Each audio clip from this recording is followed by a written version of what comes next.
So good morning, everyone. Hello.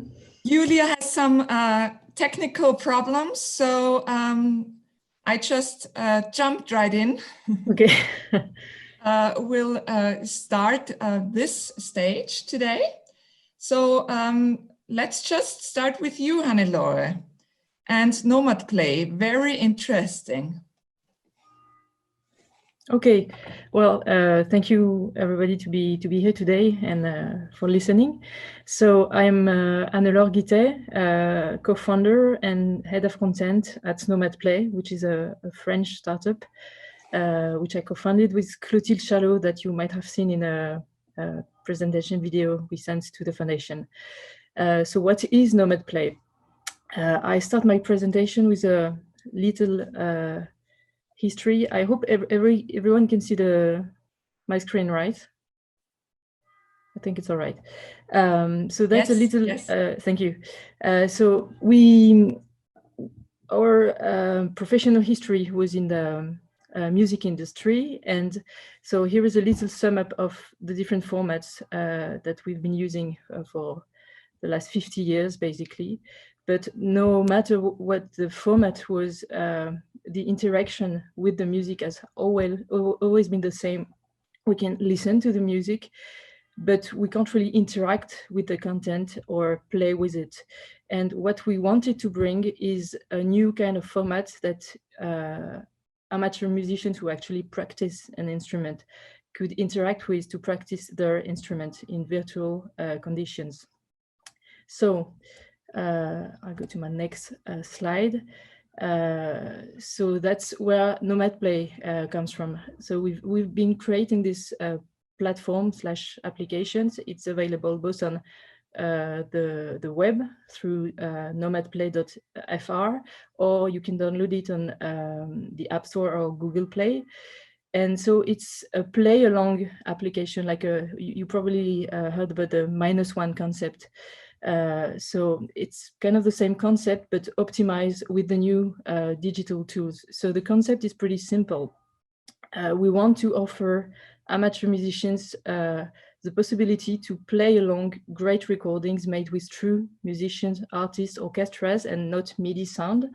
It's really high quality recordings. And we want amateur musicians to be able to play along with these recordings. So when you are on the interface, you can browse our catalog. Today, it is made of over 700 different titles, with both duets, chamber music, orchestra pieces, concerto. It's accessible to any level. You can really find very easy pieces for beginners, but also concertos such as Mozart's piano concerto, Mendelssohn violin concerto, so dedicated to quite already confirmed musicians. So once you've selected your piece in the catalog, you have to select the instrument you want to mute. And then it's going to filter the instrument you chose on the recording. And so it's recording that we retrieve either from labels that we license. It can be from radios, orchestra archives, independent producers. We also do produce some content for the app ourselves. And the idea, again, is really to provide a complete catalog accessible for anybody from a beginner level to a very expert level. And about the technology, it's not that simple, of course, to remove an instrument from a tape. You might know that when you record an orchestra, for instance, there's quite an amount of different microphones on stage. Usually there's a microphone on each section. It could be a microphone on violin 1, violin 2, trumpet, clarinet, and so on. But even if you mute the trumpet mic, for instance, you are going to hear the sound of the trumpet in the violin mic, in the clarinet mic, in all the other mics. And so we've developed this algorithm based on artificial intelligence which is able to analyze the sound and filter the instrument we want to remove. So the comfort is, of course, incredible for the user, because lots of amateur musicians, when they want to play long recordings, they just put a concert, for instance, on YouTube or an album on Spotify, for instance, and they play over the tape, but then you still hear the part you want to play. So it's not really comfortable. So our technology offers really great comfort, so that you can really feel the immersion in the orchestra or in a string quartet, for instance. And of course, it goes with the score. You can see on the app on my presentation, when you select your instrument, then you display the score. You have a cursor that shows you where you are. If you are already a very good reader, you can remove the cursor because you don't need it. You can adjust the tempo to slow down the tape if you want to practice slowly. You can loop some passage, see if you want to practice a specific difficult section. You can annotate the score. So it's really made to be a complete tool for amateur musicians, also for music schools, conservatoire, and it really matches the academic expectations. So this is a screenshot of the bolero. You might recognize the theme. So here we have the oboe d'amore part. So at the left bottom side of the screen, you might see an icon of the instrument. So that's the magic button. If you press this button, it will put the instrument, your instrument, on or off. So it means that you can always, of course, listen to the original version that's been recorded in this specific case by the Orchestre Philharmonique de Strasbourg, Strasbourg Philharmonic Orchestra.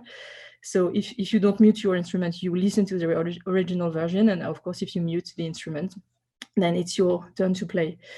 And then you can see on the toolbar the different options that I was describing just before, to adjust the tempo, to go quicker to a specific bar in the score, to loop a section. So I guess I hope you get the gist of it now.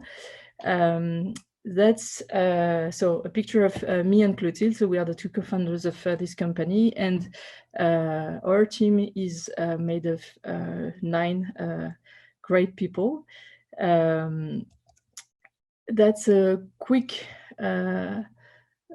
picture of the market, which is of course very big, because there's so many amateur musicians in the world. The app can also be used by professionals, of course, for professional teachers in music school, but also professional musicians from orchestras who might be interested in having a great tool to sight read quicker and rehearse in virtual great conditions. Specifically in times like we're living now, which is a bit strange, but lots of musicians are actually using the app now because they're stuck at home, as you all know, and it's very useful for them to be able to keep practicing virtually with others. And here are a couple of key figures of the company. So as I was saying, we have now more than 7 different entries in the catalog, with lots of different composers represented. The catalog is made of lots of different artistic partners, over 100 now, with great French orchestras, with the orchestra in Salzburg, Staatstheater from Salzburg, with whom we have a partnership in Liège as well, with the Orchestre Philharmonique Royal de Liège. We raised funds almost 2 years ago with private investment funds, and we also have amongst our investors violinist Renaud Capuçon, who is also, of course, a great ambassador for the application, and has as a teacher in Lausanne. Sorry, he's very, very, very convinced of the concept and how it can be used for either students but also amateurs. So here is for this brief presentation. I tried to play some sound so you could hear concretely an example of what we do with this technology. So I hope you can still see the screen and hear the sound. I'm now on the score of the solo violin from the Mendelssohn Violin Concerto. And so I'm first going to play the first bars with just the original version. It is a recording made by the Orchestra de Picardie, conducted by Harry Van Beek with Charlotte Juillard as a soloist. So I first play the first bars with everybody, and then I play the same again, but with filtering the solo violin, so you can hear the result of the filtering. So I first play the whole thing.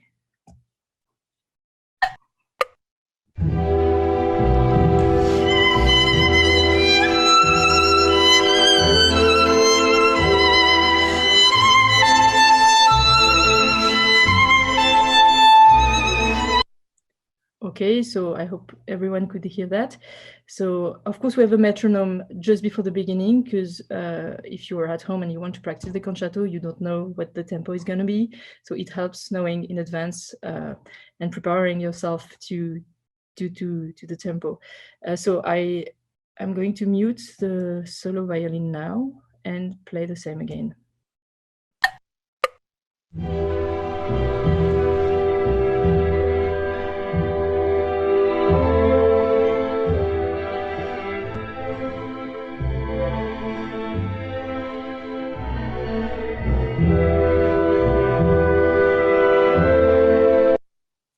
So I hope everybody could hear that. I can press on the mute button any time I want in real time. So if I want to reactivate the sound of the violin during the playing, I can do that. I can show you quickly at the beginning. So it's muted then.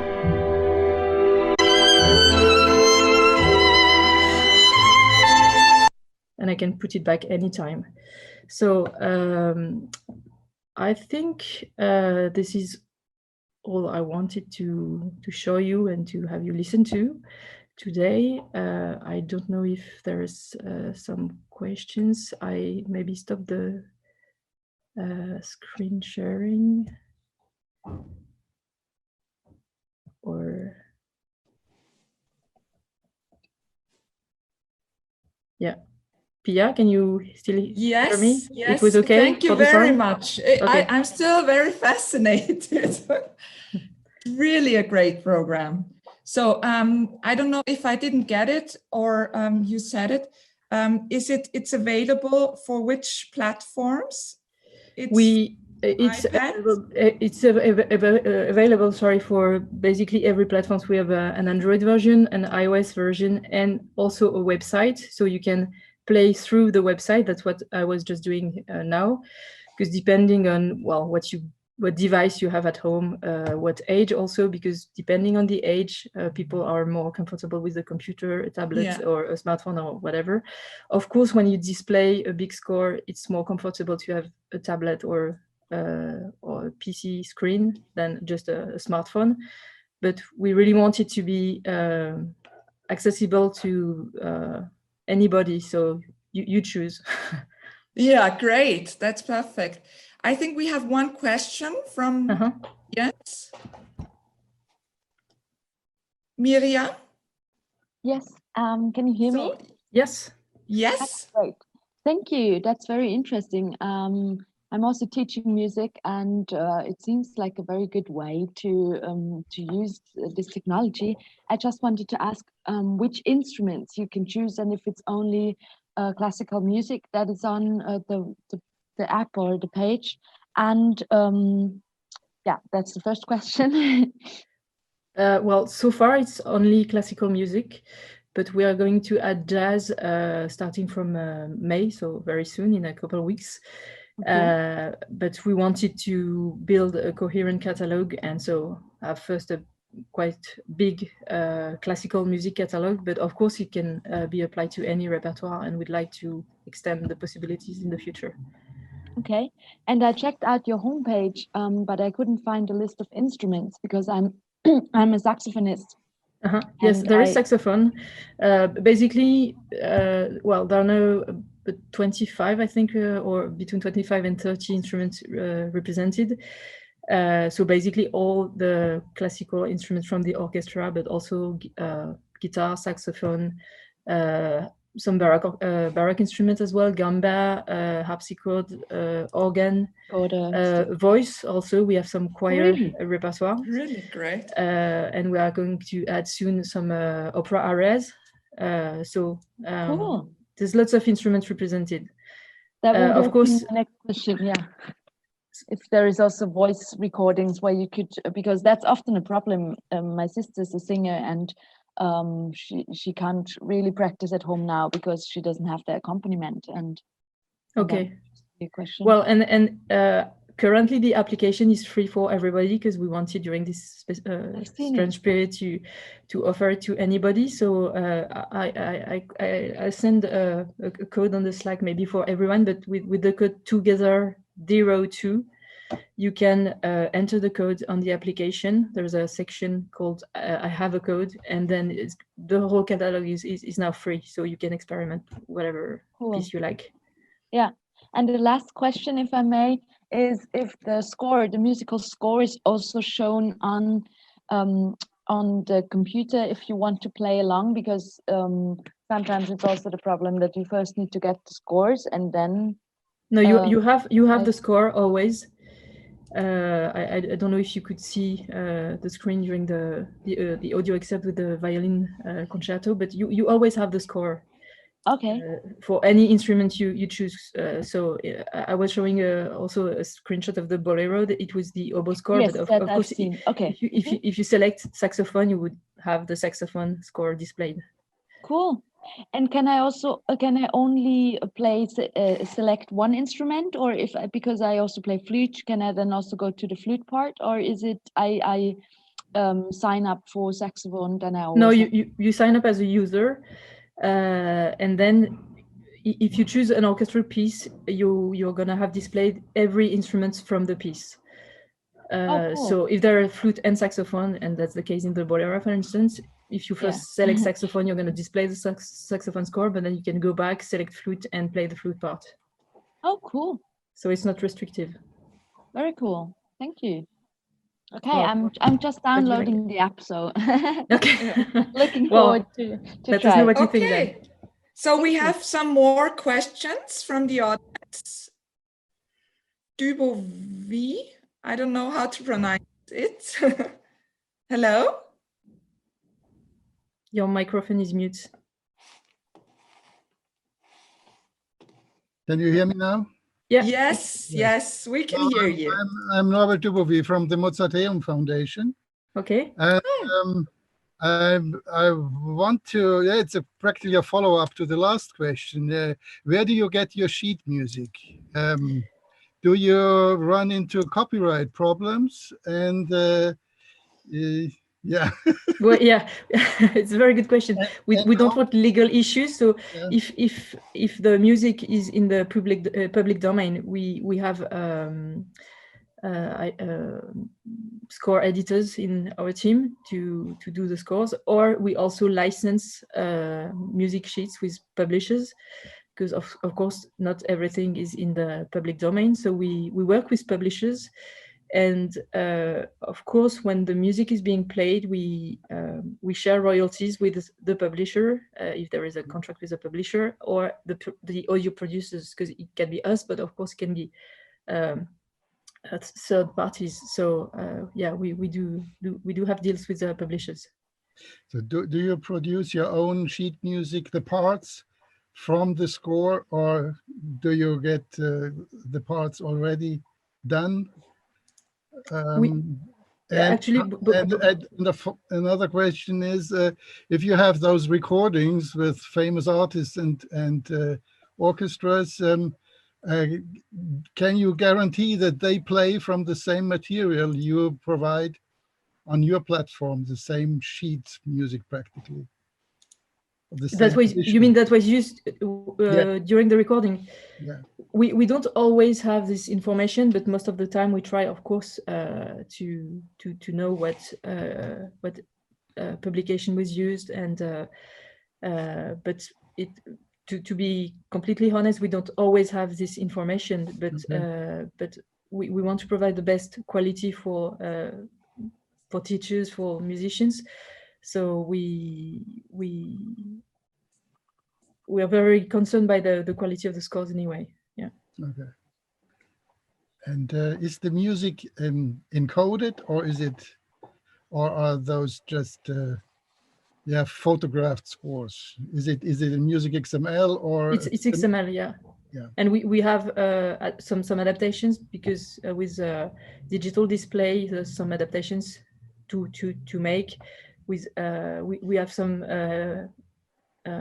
We developed our own tools, so we could adapt the scores, so it is really close to the original. Okay, good luck. Yeah, thank you. Okay, so we have another question from, I guess, Alessandro. Is that right? Yes, that's right. Hello. Hi. Hello, hi. I just wanted to ask, I find this very interesting. I wanted to ask if it's possible that you change the speed of playing to allow, for example, to lower tempo for fast movement or something like this. Yeah, exactly. We have an option in the toolbar on the score that allows you to either slow down or actually even speed up the speed, because for us, you were mentioning a fast movement, but for a very slow movement, of course, you might be interested, why not to speed it up. So you can adjust the tempo to your need if you want to practice slowly, or if your feeling of what the tempo should be is a little different from the interpretation that we offer, you can really adjust it quite finely. Okay, yes. And it's audio stretching what you do. Well, slow the tempo or make it faster. Well, it stretches the tempo, but it doesn't change the pitch, of course. Okay, yes. Thank you. Are there any other questions? Okay, so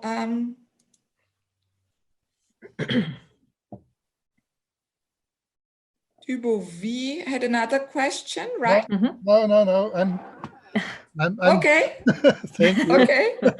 You're still raising your hand. That's no. why. Oh, I take it. Oh. Okay, so Hannelore, thank you very much for this interesting presentation. Thanks for your invitation.